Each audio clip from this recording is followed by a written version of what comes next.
Hi, Dr. Kenneth Hughes in Los Angeles. Taking a break from my mask where you can tell though that it's been dented in quite a bit. So today I'm going to continue on our discussion of the various procedures and things of relative import, okay?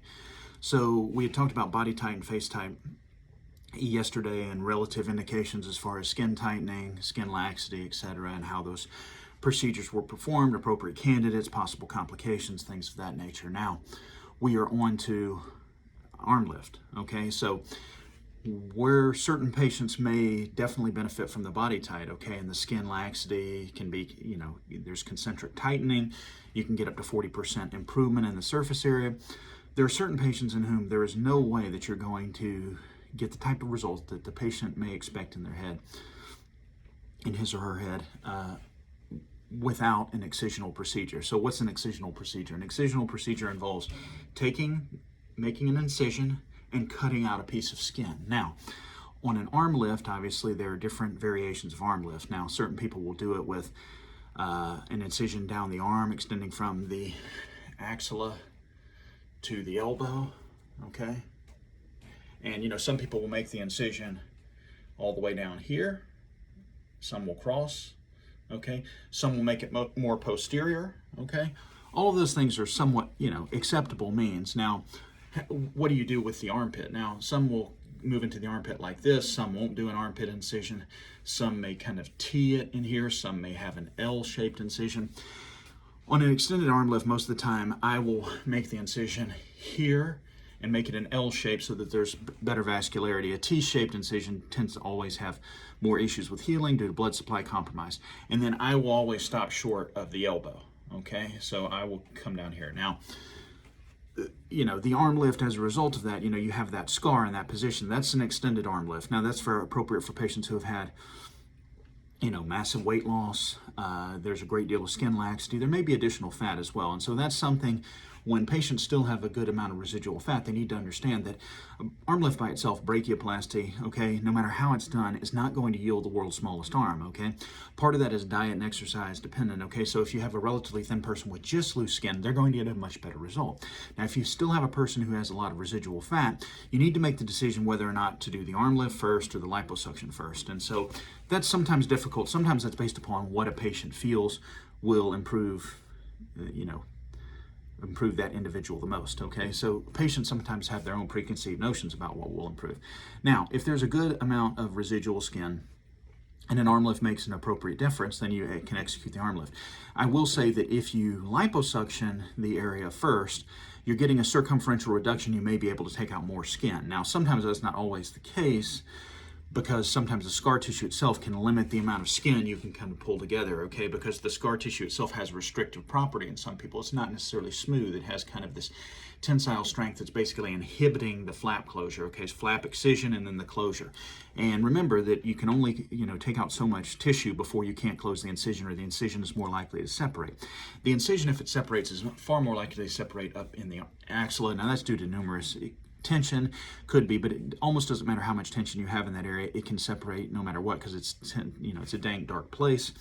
I think that there's a lot of frictional component there, and so I always tell patients to keep that out and air that area out and not put their arm above their head to create increased tension, and also to limit their activity so that there isn't a great amount of swelling.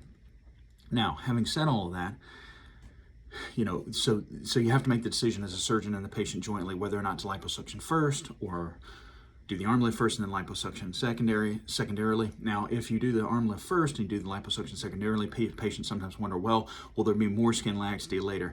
Usually, if you're pulling the arm, if the arm lift scar is tight, okay, you tend to not have that issue. But once again, if you have a person with a lot of fat there, you should start with the liposuction, in my opinion.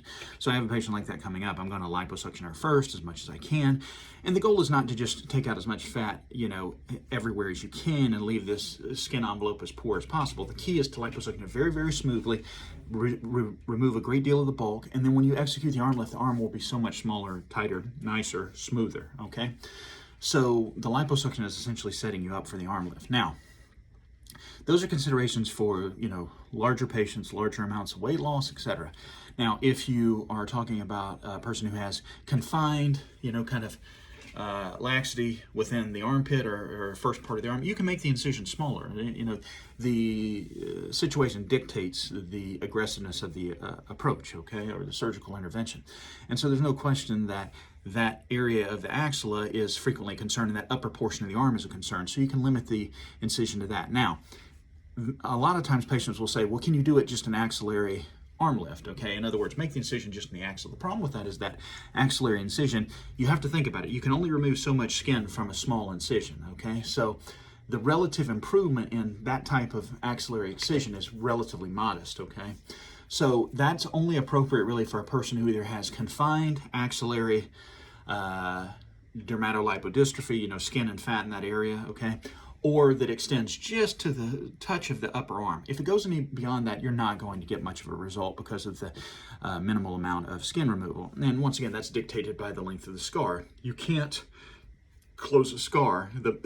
You can close a scar almost like a circle, okay? So if you have a circular excision, you can kind of close that circle, and it looks a little puckered at the ends, even if it's done perfectly. But you certainly can't close an incision that's elliptical with the long axis perpendicular to the excision axis. That's not going to work, okay?